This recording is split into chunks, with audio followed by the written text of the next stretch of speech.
Why is John Beaver such an incredible man? Like Such a kind, talented, handsome, sexy, in shape, wonderful human being. He's one of my favorite people in the world. Some people have the whole package. Some of them are named Tommy Hobson. Some of them are named John Beaver. Some of them are named Tara Perry. And they're all in Fresh Beat Band. They're all in the Fresh Beat Band. That's it's a breeding ground for people who just have it together. 5, 6, 7, 8. We got Big Theater Kid Energy. Hello and welcome to Big Theater Kid Energy, your least pretentious theater review podcast. I am your host, Ryan Garcia, and I just went and saw Master Harold and the Boys at Geffen Playhouse. It runs through May 10th, and just to let you know what that is, on a rainy afternoon, Hallie, a white teenager, passes the time with Sam and Willie, two black waiters who have helped raise him by filling the gaps of a broken home with warmth, wisdom, and laughter. But as the day unfolds, playful memories give way to painful truths, and a single moment threatens to shatter the fragile bond between them forever. And I went and saw that show with my next guest, who's here. He's a wonderful human being. From performing in Nickelodeon's Fresh Beat Band to playing Bryce in That Girl Lele, he has the literal voice of an angel and abs of a Roman statue. Presenting our very own Yale-trained Tommy Hobson. Hello. Hi, Tommy. Did I make you a little bashful? Yeah, my face is hot now. Nah. Okay. Hi, Tommy. Hi. Tommy, it's been so fun to go to shows at the Geffen and just see you always there. It's one of my favorite things. I never finished telling you. Yeah, so Wilkie, my partner, went to school. He's 2 years older than Terrell Alvin McCraney, who is the artistic director of the Geffen. And also co-director of Master Harold show. and the Boys. Yeah. And we reconnected with him a couple years ago, and he was like, Wilkie, you're on the list for openings. And I was like, put me on the list? Because he don't answer his emails. Because Wilkie's not going to see it. Also, he's gone a lot. So yeah. Do you think Wilkie knew that this whole podcast is just a bashing Wilkie podcast? Oh yeah, listen. Just talking shit about Wilkie behind his back. Hope you don't listen, Wilkie, because it's going to be a rough one. Yeah. So where do we start? No, but yeah. So he put us on the list, and it's been like one of my favorite things. Like Terrell and his wonderful executive assistant Dion. Like I just have fallen in love with her, and that theater is spectacular. It's spectacular, and the thing about it, so I worked there in 2023, and since then I've become so aware of what a family, first of all, the people that work there are. I don't see turnover. Yeah. It's the same people working behind house, same people working front of house, same creatives, and people love to work there, and once you work there, they bring you into the family. Oh, great. It's such... I'm still waiting to work there. You definitely will. I mean, they'd be so lucky to have you.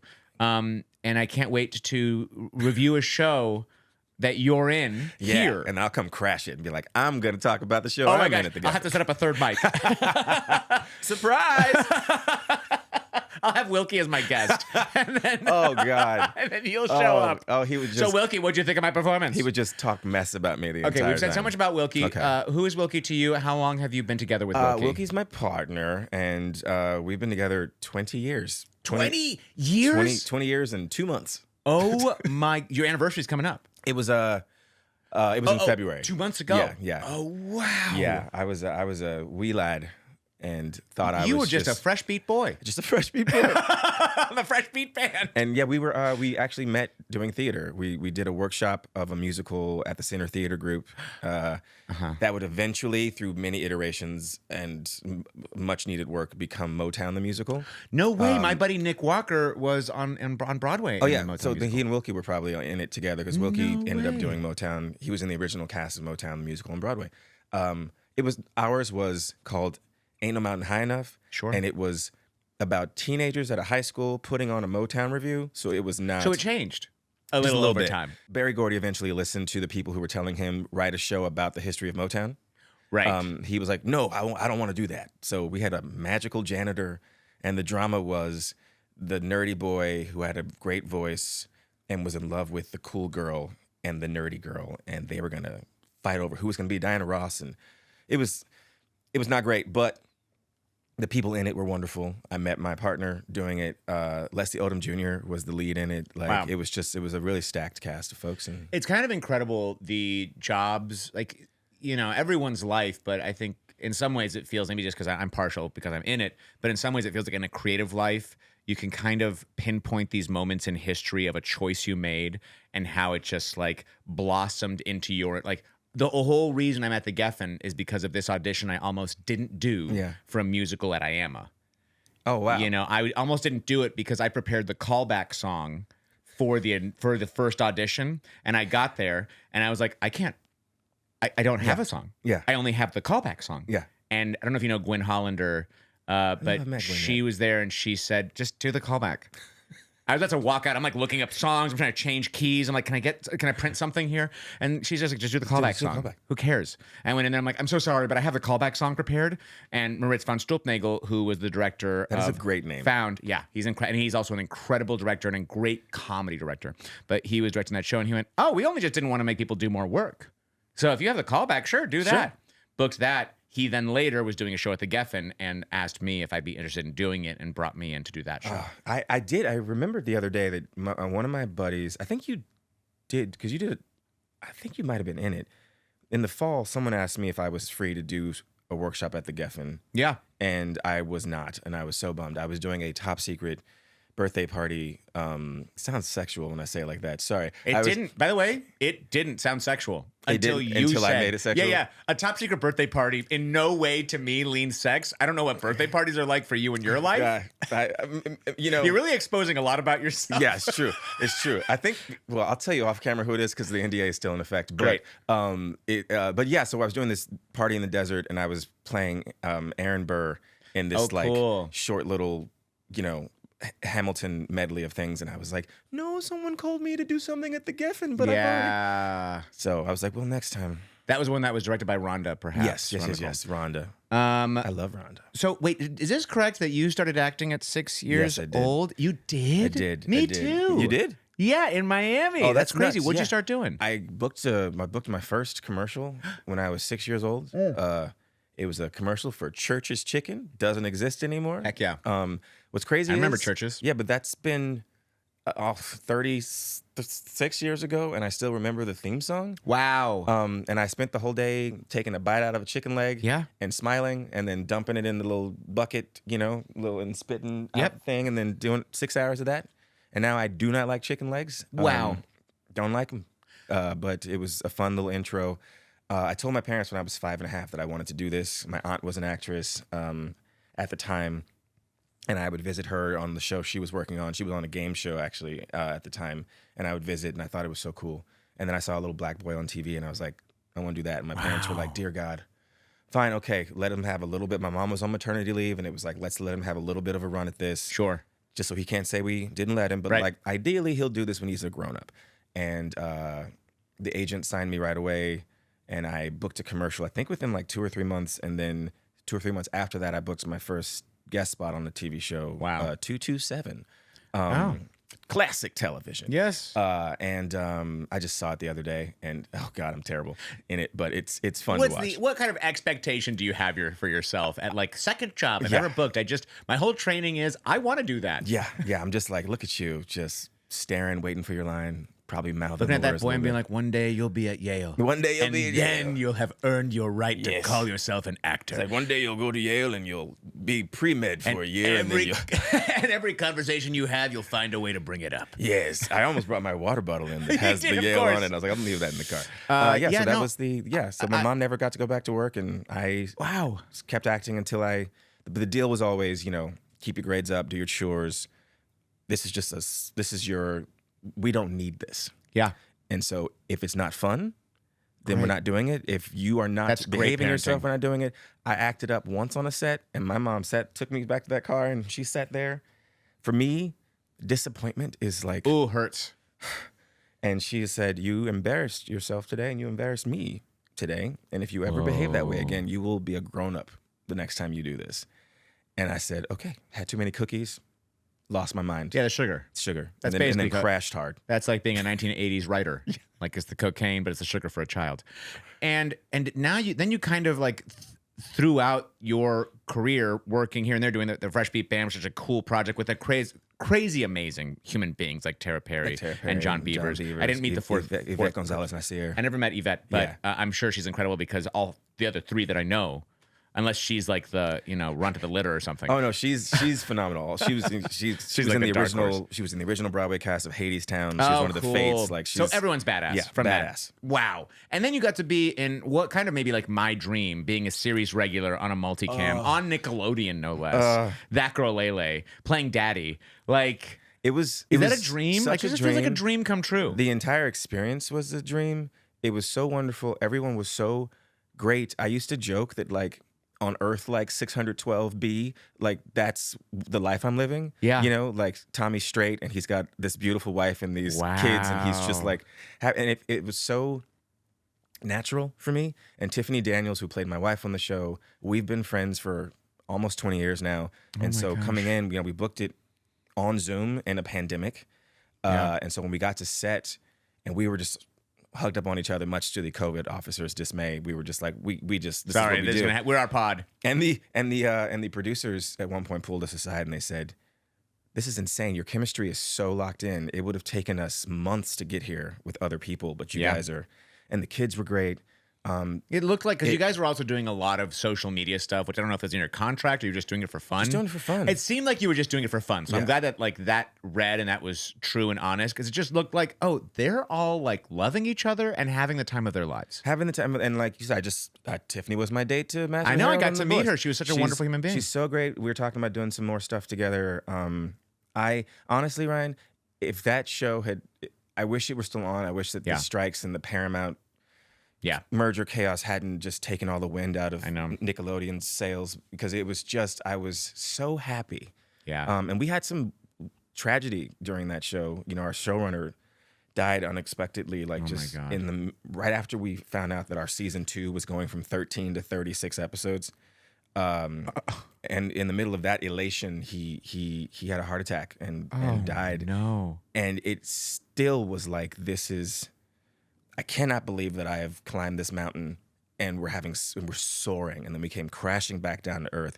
But then they were the only people I wanted to be around, and somehow the universe had conspired to give us an extra like 9 months together of filming so that we could all sort of heal together. It was wonderful, and I learned a lot about myself. I learned a lot about the business.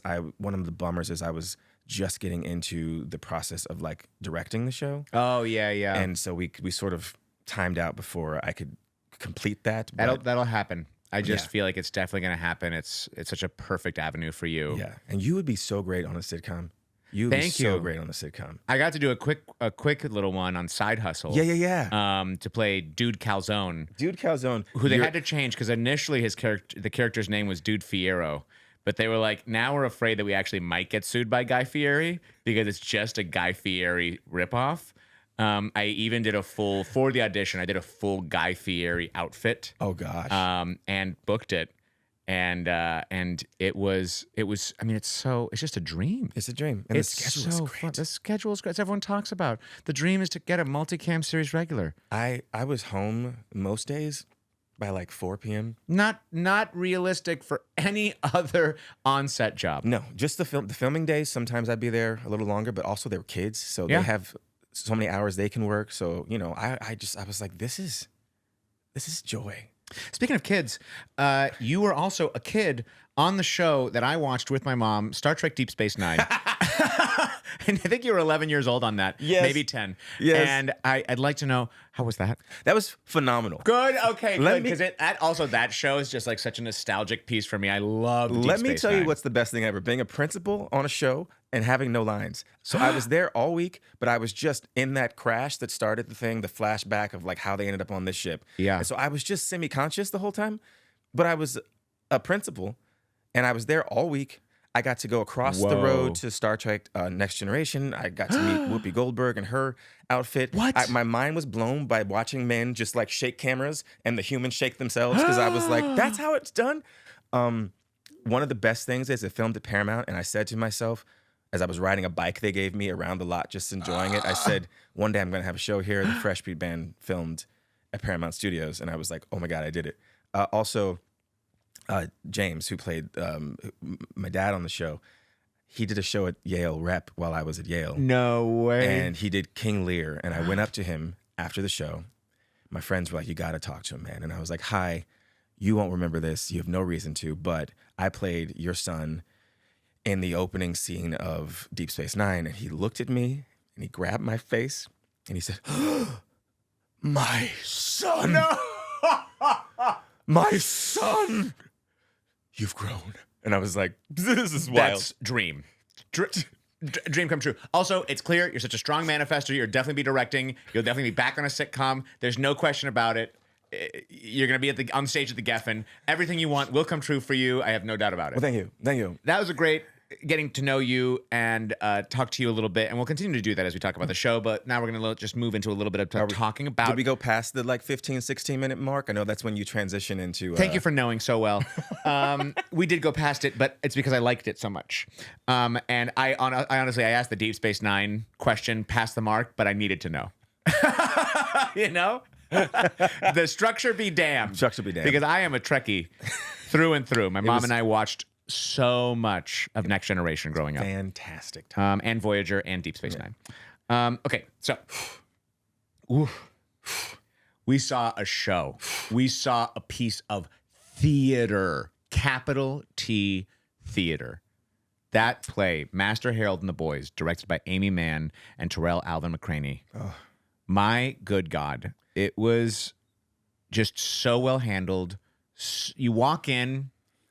Let me just say, before anything even began, you walk into the theater and this set. The set. Immediately grounds you right in the 1950s, right in this tea room in South Africa. And there is rain falling upstage and downstage. And downstage. And you're like, how? It's just like falling and then it never stops. The upstage rain does not stop for the entirety of the show. And there's 1950s jazz music playing. So like it's just like you immediately are sat. You know, I in the world. I walked in and I said, "Oh my God, it's raining." And I said to Tiffany, I said, "Oh, they got money." Yeah. And I said that to Dion later on, and she was like, "Oh, honey, we don't." Yeah. She said we don't, but we pulled it off somehow. I said, "It's stunning." From the moment you walk in, you were like, "Okay, yeah. I'm in." And I'll tell you this, I didn't know what the show was about when I arrived. Someone whispered it to me right before we went in, just so I was like, "Oh." They prepared you. Oh, okay. I don't know what thought I was coming to see. Yeah, just know that you're going to get a little shocked, a little uncomfortable. Yeah. A little forced to reckon with some serious racism. Yes. Yeah. They said apartheid South Africa, and I said, oh. And then they said also, Master Harold is the young white boy. And I said, oh. Also, I love the way the title is written out. It's in quotes, Master Harold, and then ... and the boys. Yeah.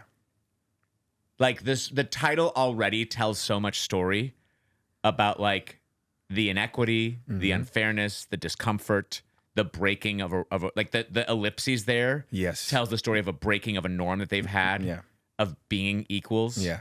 And that's we know that that's going to change today in this tea room. A little bit about the directors before we move forward, as you already introduced, Terrell Alvin McCraney. I'm going through it over here. I'm sorry. I'm like, God, hey, I'm already reliving it all. At any point, you also feel free to cut me off and just start talking. No, tell them about the directors. I'm just going to tell you things that I did. This is all just something to bring us back down to keep us grounded in something. You know Terrell Alvin McCraney, by the way, because he co-wrote the 2016 film Moonlight.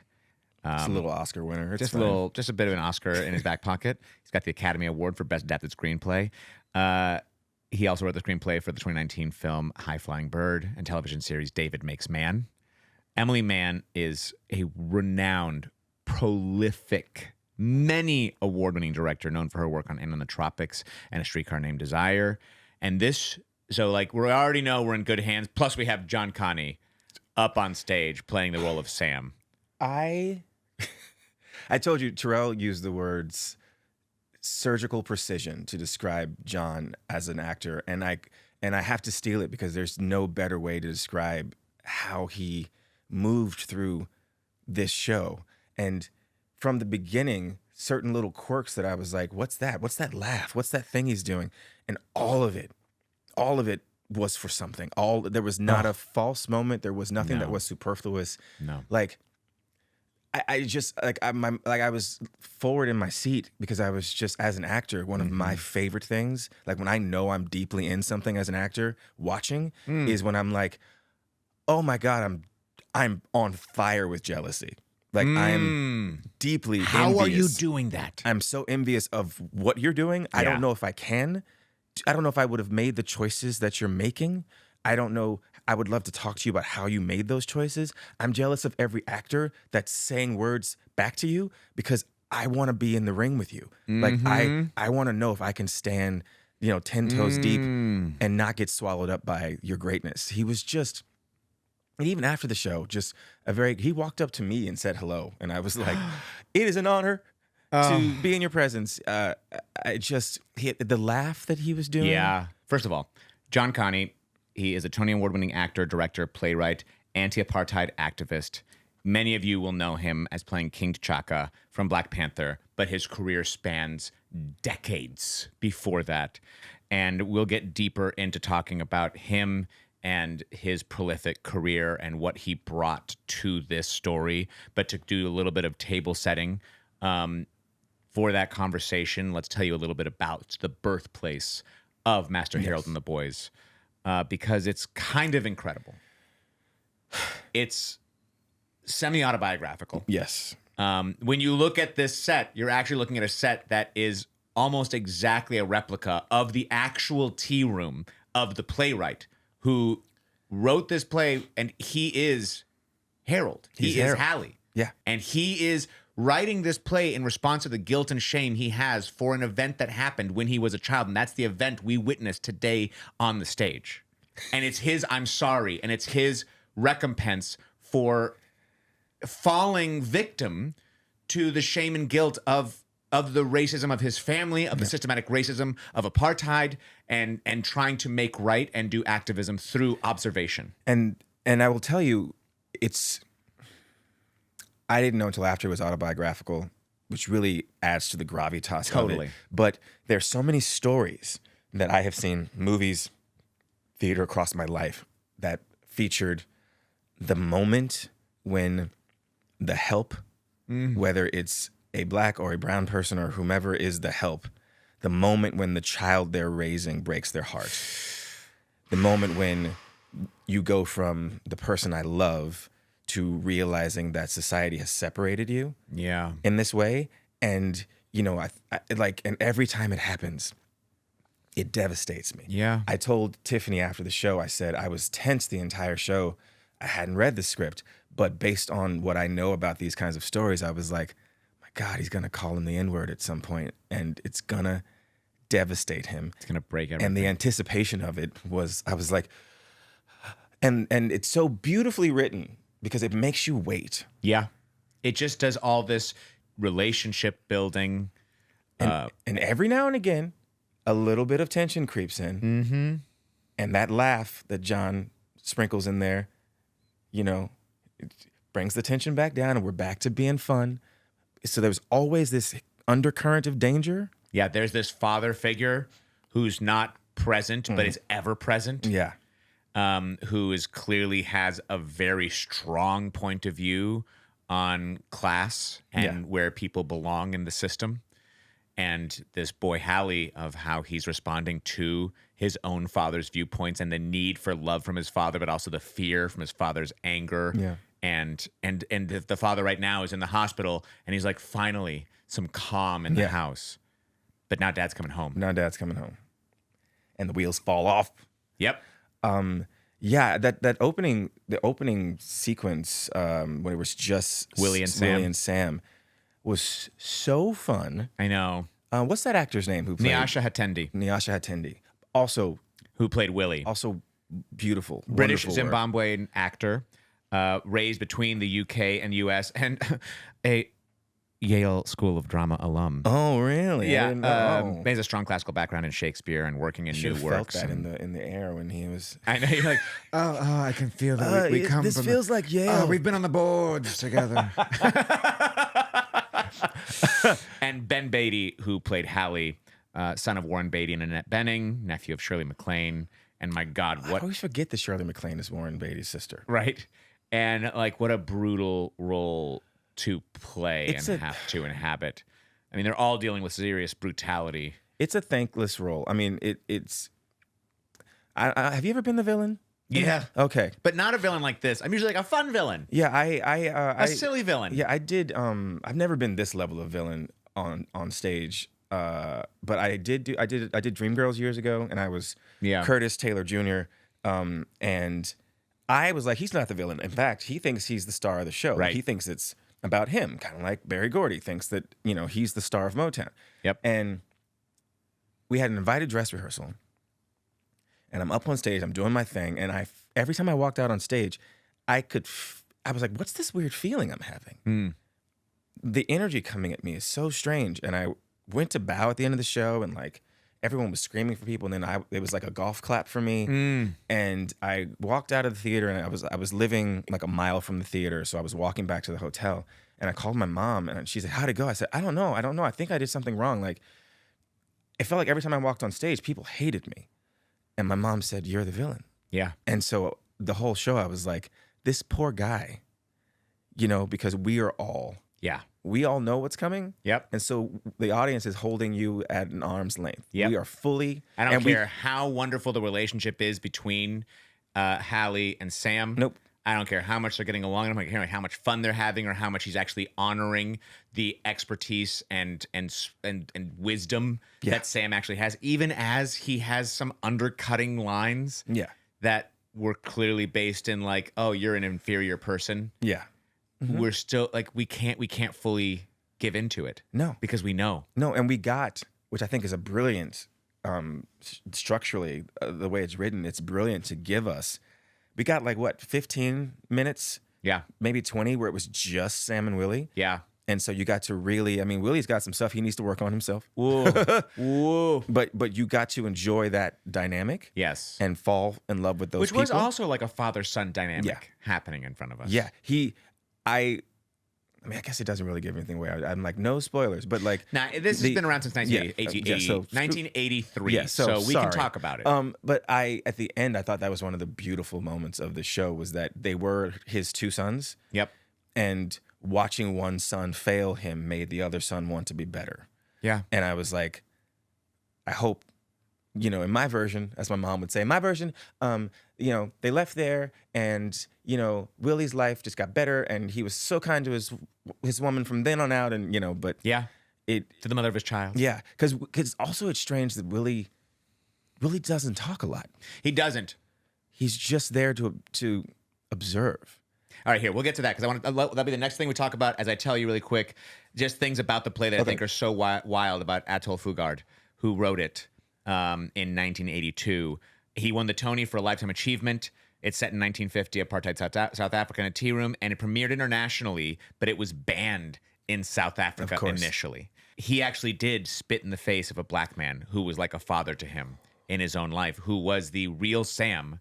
And you told me this, and I got even more facts about it. Okay. But when he premiered the show, he invited Sam to come and see the show, and Sam died 3 weeks prior to the actual opening. Okay. But on top of that, he was in his New Brighton home, and he left behind an unused airline ticket to Johannesburg to go see it, and a brand new suit he had bought for the occasion. Isn't that heartbreaking? And he didn't get to go and see, but he knew. He knew what it meant. Clearly, they had already had a reconnection at that point, and he knew that there was something out there celebrating him. And to know that even now, it's being shepherded by such incredible artists, including John Kani, who initially, in I think 1983, played the role of Willie. Which you were just talking about is somewhat a thankless role. Yeah. Because you're on there and you have this beautiful first 15, 20 minutes, and I think it's really interesting too to really showcase the closeness between Sam and Hallie, to have Willie not really be present as much. He's always there. He's always listening. He's always there. He's always listening. And, which I was like, oh, I hadn't caught it till Sam says it in the play that, or I think actually Hallie says it he says, you know, because Willie always calls him Master Harold. Yeah. Right. And I think so. I think even having Willie there for that dynamic of like, you know, Willie must be newer. He's also younger, but he must be newer because these two people, like, I was like, yeah, you've not called him that. Like when John looked at him and was like, there's no coming back from this. Yep. Once I call you Master Harold, I will never call you the other thing again. And I was like, ah. And I think that's, you know, I think that's why Willie is really necessary. I think there does need to be someone else there to witness. And Willie almost becomes us in a way. Like, I found myself in moments of discomfort finding Willie and being like, what's he doing? Willie did also a great job of every time Hallie said something uncouth or racist, you also had Willie there to connect with Sam and go, what did you say? Which, listen, they found these moments of comedy in like the most uncomfortable situation. And that's such, we are so like universally connected in ways that like we'll never truly understand, but that is such a Black thing, right? To do, to be like, did you hear what and I'm constantly throwing, I don't even know sometimes a Black person and something weird will happen and I'll be like, lock in. We found each other, right? Did you? Okay. Mm-hmm. And I think he's also there to serve, like, this is what normal relationship is between white and Black people. And then here is one that is abnormal, that is going to be challenged throughout this process. So, like, we need that to level set what the norm actually is that we're breaking. Yeah. I also, I wish I could sit down with John and ask him, like, did you, like, when you were playing Willie 40 years ago, was your brain like, one day I want to be the other thing? You know, because when I did Dreamgirls the first time, I was Cece, who's a, you know, younger, smaller character. The second time, they were like, come be Cece. And I was like, no, I'm a Curtis now. And if I'm not, that's on me. Yeah. But I want to be this role. And the difference between the two and me, actually, there was 10 years between them. Yeah. You know, it's like, so 40 years between these moments. A lot of the choices John is making in this, I can't comprehend because I'm not 80. You don't have the life. I don't have the life. And you are old enough to have lived apartheid? I got so much more about that too. And also about what you just said. It's kind of crazy too that at the same time right now, there's Kim's Convenience happening over at the Amundsen Theater. And Ince Choi, who wrote that play when it first came out, he played Jung, the son character. And now that show has been around for so long that he has aged up to playing Appa, the father character. And so it's kind of wild that now, like within a month, I've seen two shows where someone has aged into the next character. And that's one of the most incredible things about it. Like, kind of like makes me think, God, I wish I like had lived my life in a Shakespeare company where I just got to like experience life through all these characters as I age up all the way to King Lear. You know? Yes. Yeah, because let me tell you about the apartheid stuff. Because I think it'll bring Let's up do that, because it's kind of incredible. Because I do want to talk to John Kani, but luckily there's a lot of information about him online that kind of fills in some of these gaps, which is unbelievable. First of all, he co-wrote and starred in many anti-apartheid plays.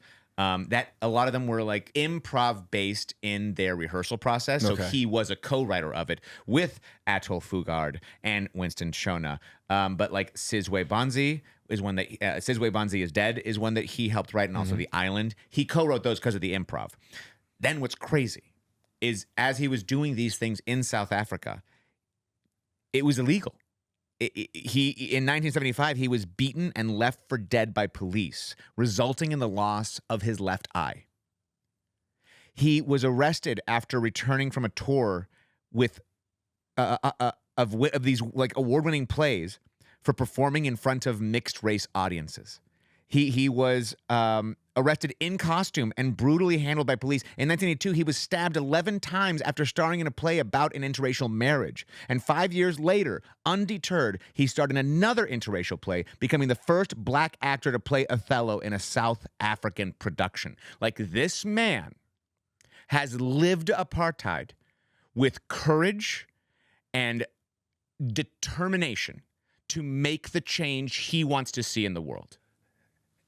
And that's why the performance was so affecting. Because I said to Terrell after the show, I was like, there's a human desire to, like, when you're upset, to get loud. Yeah.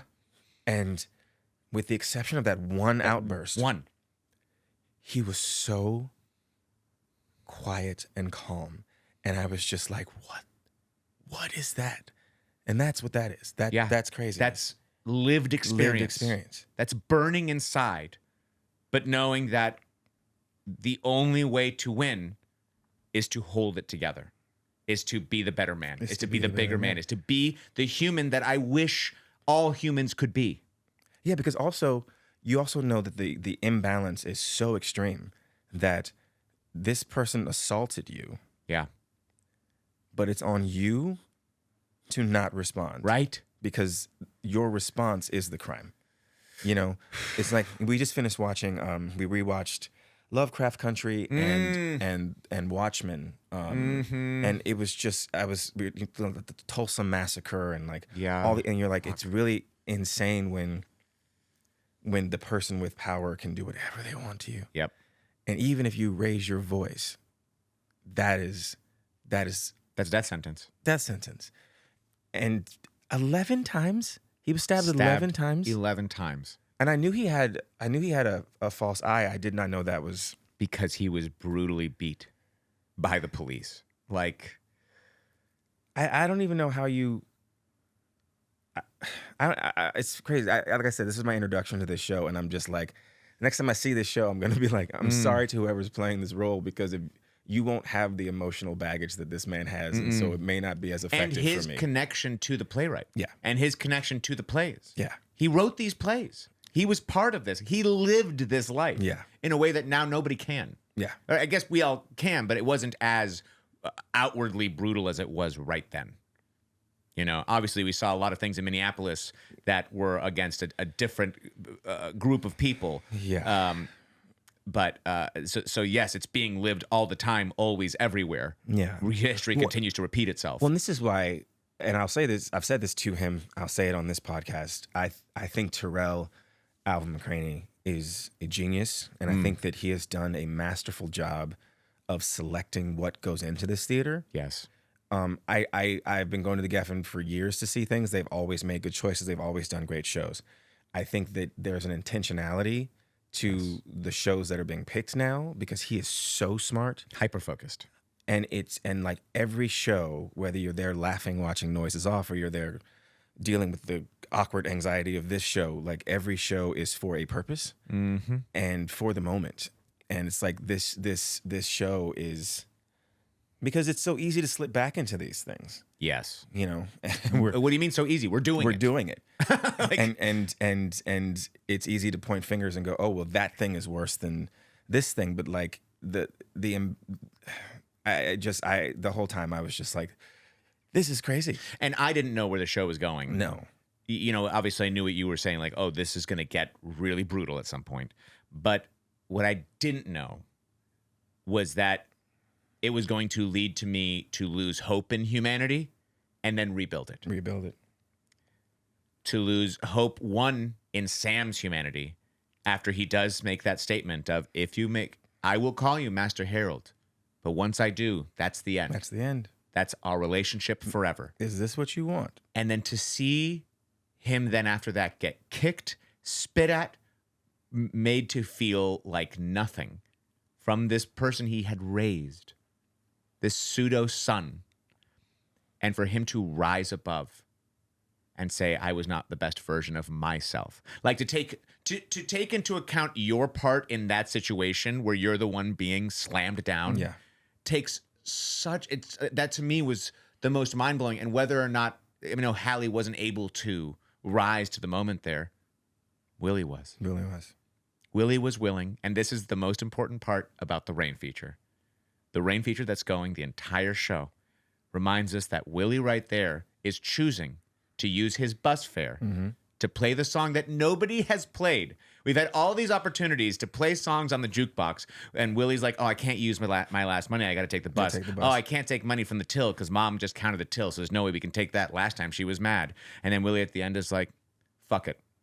I'll walk. We should play the music and we should dance. And then he said, you lead, I'll follow. Yes. And I was- and that's also why, like, Willie being a problematic character is also important, because we're seeing that he's like, I need to be like I Sam. need to be like Sam. Sam has taught me so much right here, and we're as an audience going, Sam has taught me so much right now. So yeah, it was beautiful. I also like more hand claps to John Kani, because it's so funny. He moved in such a way in the beginning of the show where I was like, oh, he's old. He's an old man. Like, he's definitely got. But then all of a sudden he's dancing and shimmying down to the ground, and I was like, this 82-year-old man is moving around like a much younger, and got a great ass. got a great ass for the world to see. And also, they changed some words through the agreement of the Fugard estate with permission from them to make sense of John Kani's age. Because he's supposed to be like 62 instead of 82. So, instead of like 2-10, it became, instead of 2-score, it became 3-10. For his age. Hallie remarks that Sam is old enough to be his grandfather. Instead of in the script, it says his father.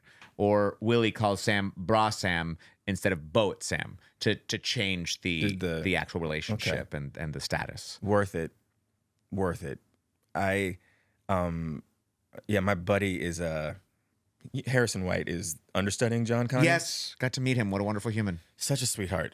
Just human sunshine. And I said, how are you doing? You feeling all right? He said, well, we're in rehearsals. He said, you'll get it after the show, Tommy. He said, but it doesn't look like much, but it is so much work. And I was like, what? He said, it's so much work. Yeah. And they make it look easy. Yeah. He said, and as I'm learning it, I'm like, it's so much work. And after the show, I was like, oh my God. Yeah. The emotional labor of the show. Yeah. Is so much work. The attention to every detail. To the images that you have to stir up and bring up and have live within you for the entire 90 minutes. And how exhausting even just that is. I feel it sometimes with a tape. When I have a tape that has something like really rough, I'm like, oh, this is going to be a tough 15 minutes. And they're doing it for 90 minutes up there every day. And they're just, I mean, the directing is so beautiful. I was reading I read some excerpts from the LA Times review. Me too. I love that. And they were talking about Terrell is so great at sort of the interpersonal relationships of characters. And then they were giving Emily credit for, like the way that she stages and blocks things out and being such an expert, in this man's writing. And I was like, yeah, because it was so intimate. Yeah. And they were all so connected. And so like, even like playing with their distance with each other, like he was so often, Hallie was so often on stage right by himself, and they were on stage left, and the creeping together, and I'll be honest, I did not see the spit coming. I should have. Me either. And I said, there's nothing like, I love my people, and there's nothing like black people in a theater, because oh yeah, the instant gasps and shifts of and the groans. verbal response. And I was like, yeah. Oh man, because again, it goes back to what I was saying. Like, you're rooting for these people. You're like, with each generation of new white child in a society like that, you're like, I could be helping to create the one who starts the change. Yep. And the crushing defeat of, I failed you. Yeah. Like, when he said, I failed you, like, I was like, oh, this shouldn't be on you. Oh my God. He shouldn't, but he has the awareness to know that it is. That it is. And because nobody else. And for my own like sanity, I'm so glad that you did more research on the real life Sam, because I'm like, for him to have had that moment with him, and the defeat of that moment, and then at some point to come back to it and go, actually, I didn't. Actually, the moment of failure was the moment of success. Yeah. That we had to fall into that chasm in order for you to see with clear eyes. Hey, as a sober person, people got to hit their rock bottom. And rock bottom's different for everybody. It's different for everybody, and not everybody gets to rock bottom and goes, "Oh, let's make a change." And also in sobriety, relapse is part of sobriety. And I Yeah. think that's the beautiful thing about Sam is in that moment, he could shut him off forever. And instead he chooses to accept him. Wild acceptance. Yeah, I really want a sequel. The part of my heart. Well, is like, unfortunately, the writer died in I know. 2025. So I'm not sure. but right when the lights went off, I was like, know. no, I need to know that. I mean, just tell me everything's fine. Right, Tell me but everything. the sequel is that Sam was going to go to the opening of the show. The opening of the show. The real Sam was about to go to the opening of the show from the real Hallie. All that we got to witness. The sequel is knowing that Hallie does come back around. Yeah. And does learn. And my brain is like, also that means that like that Sam never got to see South Africa Right. free themselves from apartheid. Like But Sam believed. Do you know what I mean? Yeah. It's that quote from Hamilton of planting seeds in a garden that you'll never get to see grow. Yeah. Which someone, when I was doing the Fresh Bee Band, we were talking to AFTRA because they were still split at the time. And we were talking about some of the contract stuff that was weird. And the AFTRA guy said, he said, well, listen, guys, the contract you're on has never existed before. So like years from now, you'll be the people who started the contract that people work on when they do these kinds of shows. And I said, okay, cool. So like years from now, in a history book I'll never read, I'll get credit for something that no one will ever care about. And now that of course was 20-something Tommy, 43-year-old Tommy is like, that's what life is though. Yeah. It's the planting of seeds and hoping you get to see them, but just the belief that the tree will grow, that, It takes a certain level of sacrifice, of belief in humanity, of belief in others, of hope. Because there's a lot of people who are too selfish, who are thinking about what I need right now. Yeah. And I think that's a lot of things that create division in this country, is that separation of thought of like, well, if I take care of you, then I'm taking food out of my own mouth, rather than thinking if I take care of you, we all eat better. We all eat better. And there's different mentalities about how best to move forward. But like this show gives me hope that one will prevail.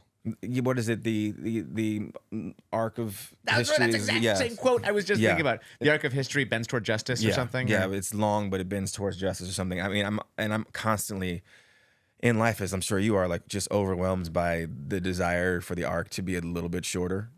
Yeah. And so I think the beauty of this play is that you kind of get a 90-minute arc of that. Like you're on the journey, and like you said, like there's disappointment and there's all of the emotions that come, but then at the end there's hope. Yeah. At the end, and this gentle little slow dance between these two gentlemen, and the intimacy of that was gorgeous, because I know that it's more prevalent in non-American culture for men to be that kind of intimate with each other and it not mean anything inappropriate. But like watching two black men slow dance together after what we'd watched them go through was the most tender and like precious thing, and like a nice little warm hug at the end of all that we had been through together. I was like, how often do you get to watch two straight black men be that intimately connected with each other? It's so gorgeous. It's a beautiful final image. I want to speak a little bit about a couple of the technical aspects of it. Please do. I mean, obviously, the set blew my mind. The lighting. I also love any time, before I get to lighting, the sound. I love any time there's practical sound that then transitions into being the full theater sound. Yeah. I love it in a movie. I love it in a play. And I thought here they did it so well when that song started. It just was sourced and it sounded like it was coming from a 1950s jukebox. And then it slowly transformed into enveloping all of us. Yeah. That happened simultaneously with Spencer Dowdy, who was the lighting designer's light shift, which like the lights are subtly changing throughout the extent of the play and showing us going from afternoon to dusk to magic hour. And then at the end, it goes from realism lighting into this spotlight and warm oranges and yellows and just like the love that we're feeling between these two straight black men dancing and holding each other. like that really just gave that lighting along with the sound taking us up totally gave me hope. All things working together so beautifully. Beautifully. I told you the little rain sounds that were through the whole The show. the very subtle thunder that would play, the actual rain that was falling, and then like you were saying, the rain sounds to supplement that. Supplement that. I was like, oh, it was oddly relaxing for a show that can be uncomfortable. Yeah. And to learn about the rain system, I Yes, learned about it from please. Oliver Brink, who is the one running it. So the Geffen I've walked underneath it a lot because of when I did Ava Secret Conversations there, I had to get to my side of the stage. It was on the opposite side, and there was no way to cross on stage for it. So I'd have to go underneath the stage. There's a full on below the stage, like room, like cross through. And so down there, they have a full like rain catching. What are they called? Those rain basins, whatever. Oh, yeah. I You know, don't like a big barrel. A rain barrel. Yeah. It's a rain Big barrel. drum. I was going to say A big drum. That's not right. A big rain barrel drum basin is down there, and it's catching all the water. And then there's just a pool pump that they turn on before the show starts. And there's 2 pipes upstage that are about 20 feet above the stage, and then one that's on the front lip of that little roof up there. Yeah. And it's all going back into that rain barrel basin drum, and then there's just levers, you know, that set it That's to go crazy. to whatever different parts. And I got to tell you, using water on stage is so dangerous for so many different reasons. There's so much electricity. Yeah. For the lights, for the sound. There's so much like the wood that is on these stages. If that starts to warp, that's expensive. That's a problem for future. Like, they don't love doing water effects. It's hard on stages, but this one was so necessary and so effective. So worth it. When Ben first entered, I was like, my God, the attention to detail. His jacket's wet. Like, Yes. like, you know, all of that just really just, like you said, from the moment you walked in the theater, you were like, oh, I'm in this world. I also want to act on a stage where it's raining the whole time. Come on. When is that? I've never seen that. Never. Which raining the whole time? I really was waiting for, and I will also say this, it took me a while to notice that the front rain had stopped. Like, it was just such a subtle little thing. And that choice too. That choice to have, you know, that's like so many hours of work. Yes. To add in this downstage rain. Yeah. And it's only for pre-show. Only for pre-show. And it was perfect. And then I was like, at one point I was like, oh, the downstage rain, but the upstage rain hasn't. Oh my God, it's going to rain the whole show. And I'm glad you got that information, because the actor brain in me was like, what, is it recycling? Are they timing a water to like, how are they? How are they doing this? Yep, just cycling through, and they have the ability, because they have that massive space underneath the stage, to create a catch-all system that then can pump back up. It's crazy. And I just want to sound it again. Obviously, John Kani led this incredible group of 3 actors. Ben Beatty, wonderful as Hallie, Master Harold, and what a tough role to, like you were saying, like the audience not a big fan of what you're doing as a character, and it's sometimes hard to separate character from actor. It is. Yeah. And then Nyasha Hatendi, really just incredible job. Always just like, because I would check in with him, just being so present and alive, because it's so easy to just check out. Yep. When you don't have things to say. Oh my God. At one point I thought to myself, did he have to go to rehearsal? You start thinking logistics for the actor. Were they like, hey, you know, we're going to do this whole section, so maybe you can go like home or go to lunch or chill, and then you can figure out what you're doing later, or were you just in the room and just like figuring out as they figured it out? You know, it's like when you do musicals and they're like, okay, well, we'll put you guys in it later so you guys can go home. We're going to work with the 2 people who are like the leads of this song. And I was like, is that how they did it? You know, what are the conversations? And I know Terrell loves, our first real interaction was I stood in for, he was commissioned to write a show for the Arena Stages in DC, and the actor, the lead actor couldn't make it, and I got a phone call that was like, hey, we'll fly you out to DC. Do you want to do this 48-hour workshop? And I was like, with Terrell, Alvin McGraney? Hell yeah. Yeah, I do. And so, like I said, he and Wilkie had known each other, but I hadn't met him yet. And we had this beautiful, like, 48 hours to do this thing together. And it was so interesting to sit and watch his brain work and to talk about these characters. So I kind of know from that angle how they must have sat around that table and discussed and talked and really broke down, like, all of the, like, we would leave there and I'd be like, oh my God, I'm exhausted. Yeah. In the most beautiful way from peeling the layers back of this thing. And he really does see things and hear things differently. Yeah. And you could see all of that on the stage. I'm like, the work was, as my friend would say, they did the work, babes. The work was done, honey. They did the work. The work was done, honey. And all of you need to please, it's running through May 10th at the Geffen Playhouse. Master Harold and the boys. That was me honoring the ellipses. I could, oh God, you lived in that ellipses. Thank you very much. Thank you. So please make your way. Please. Go see the show. It's so important. Just every aspect so coincides and works together to tell an important, impactful, and also at times fun and light story. I laughed with the audience. I laughed a couple of times by myself at things I just thought were funny, the way they were delivered. Tiffany looked at me once and was like, really? And I was like, sorry, the way he delivered that was funny to me. That balance was so beautiful. Like, right, even in the moments when it's most tense, there would be a laugh. Yeah. John especially was so good at finding oh my gosh humor in things these. That I'm like, was this even on the page, or did they discover it? Did they discover like, was this it? intended, or did they like, I think we can mine something out of this as well. I guess that's also the benefit of, like, being there for the birth of something. Yeah. And then returning to it almost I know this in my half bones. a century later. He knows it in his bones by every definition of the words. And an economy of movement with him as well. That's why I said, like, him being able to break down and dance was so delightful and so stunning and surprising, because he spends so much of the show being stoic, still, not moving. That's how we meet him. He's just reading that comic book. Not even listening to William. He's like, are you listening to me? Yup.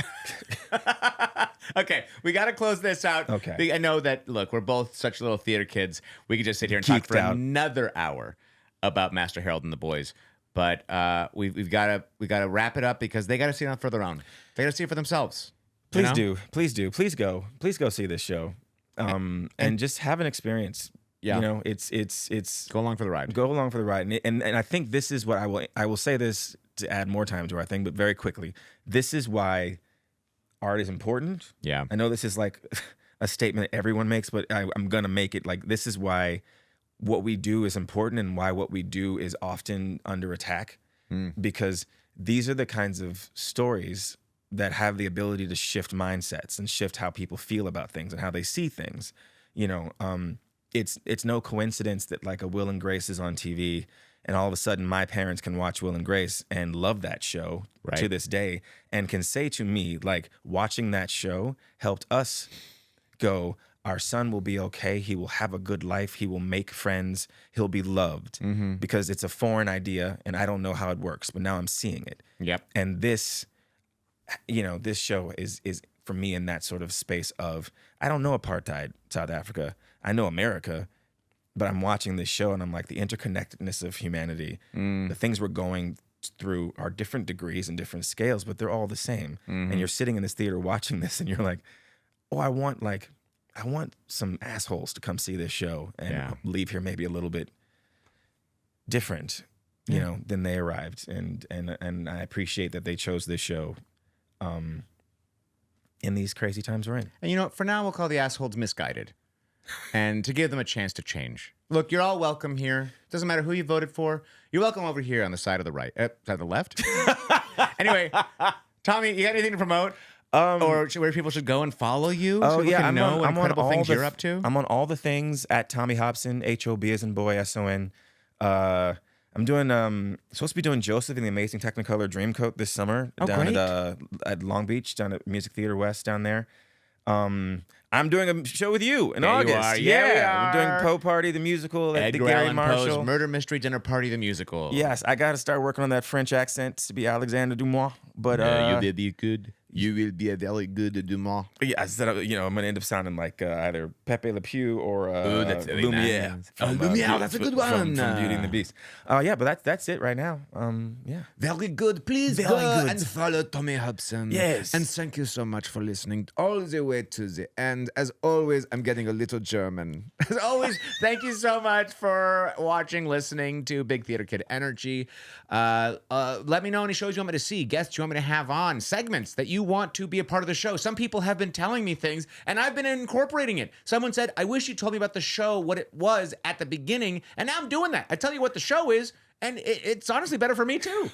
So keep them coming because they are helpful. Your suggestions make a difference. Also, all of your reviews and giving me ratings, as long as they're 5 stars only, and subscribing, also really helpful. So thank you again for listening all the way to the end, and bye-bye!